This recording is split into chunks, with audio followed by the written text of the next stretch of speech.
Hey guys, welcome back to the Retro Gaming Collective. My name is Aaron, and I wanted to make a quick video to talk to you guys about my top 5 video game collecting tips. Some of the things that have helped me get my collection to the size that it is now, which is around 1,200 games. Now, I'll never claim to have the biggest collection because obviously I don't. That's probably the immortal John Hancock. Um, But what I do have is a very particular set of games that I really enjoy. So these aren't, I don't go out and buy games in bulk. I don't just get a whole bunch of random games that don't have a whole lot of space. So the games that I do have, they're the games that I want to play. They're the fun games. Now, really, the first thing that I wanted to mention, the very first tip that I can give you, is I would say collect for maybe one or two systems at a time.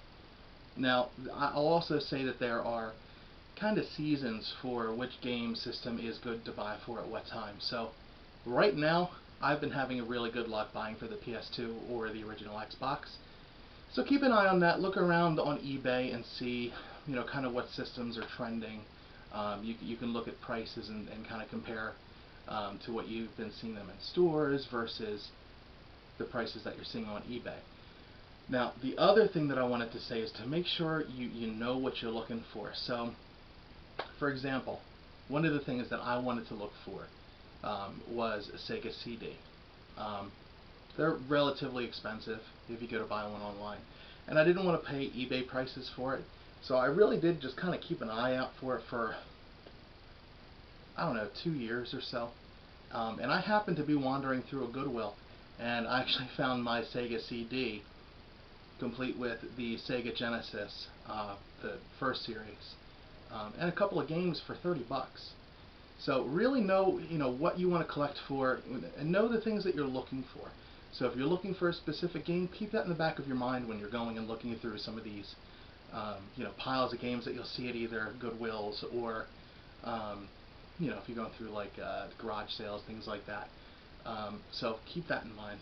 I also wanted to say, be realistic. So you're not going to really be, finding a Panzer Dragoon Saga out in the wild.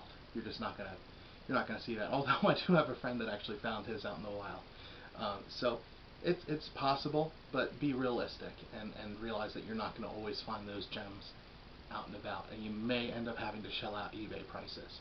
So keep that in mind as well. The other thing I wanted to say too is don't be afraid to buy doubles. This is the fourth tip. I haven't really been kind of marking them off for you, but this is my fourth tip. Do not be afraid to buy doubles.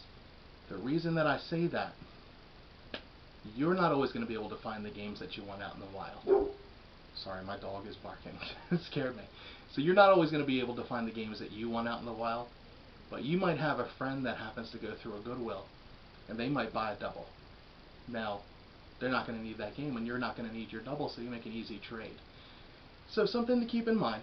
Um, for example, if you happen to, find like Metroid Prime, like I have I think it's over here somewhere, the Metroid Prime trilogy for um, the Wii, you're not going to necessarily need it, but you might have a friend that does.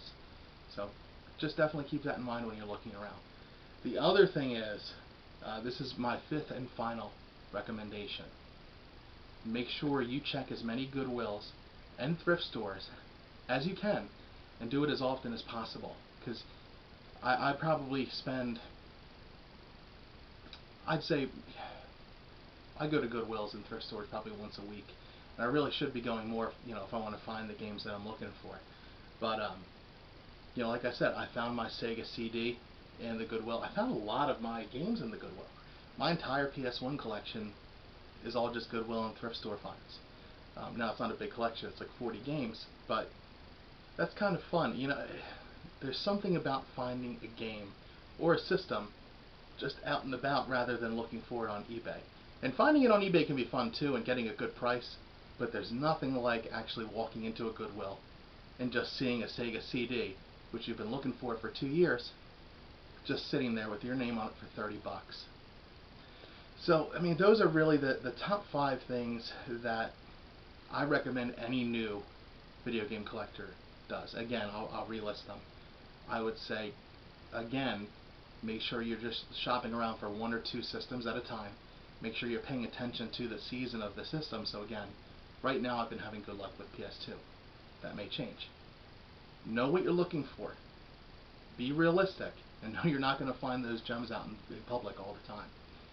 Don't be afraid to buy doubles, and check the Goodwill and thrift stores as often as possible, and you'll have a lot of good luck. So, happy hunting, guys.